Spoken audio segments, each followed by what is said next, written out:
மரித்து அடக்கம் பண்ணப்பட்டு என்றும் ஜீவனுள்ள தேவனாக இருக்கிறார். இந்த உலகத்தை இந்த வானத்தை பூமி உண்டாக்கின சர்வ வல்லமுள்ள தேவனாய் கர்த்தர் சொல்லுகிறார். நிச்சயமாகவே முடிவு உண்டு. உன் நம்பிக்கை வீண் போகிறது. அதுதான் பண்ணலாம் போடணும்.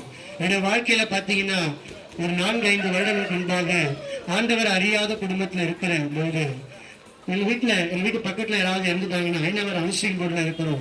எங்க வீட்டு பக்கத்துல யாராவது இறந்துட்டாங்கன்னா நாங்க போயிட்டு அந்த கானா பாடலை பாடுவோம். இரவு ஃபுல்லா குடி, கஞ்சா, போதை வசு இப்படிப்பட்ட கெட்ட பழக்கங்களுக்கு அடிமைப்பட்டதா இருந்து இந்த குடியை குடித்துட்டு மதுபானத்தை குடித்துட்டு இந்த கங்கை அடித்துட்டு நாங்கள் கரெக்டாக 12 மணிக்கு பாட ஆரம்பிப்போம்.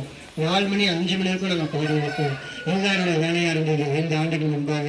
ஆண்டவராக இயேசு கிறிஸ்து எல்லா மனிதர்களையும் நேசிக்கிற உண்மையுள்ள தகப்பன் என்று சொல்லி அறிந்து கொண்ட போது இந்த கானா பாடலாம் விட்டு வெளியே வந்த இந்த கானா பாடல் மூலமாக வருமானங்கள் வந்தது.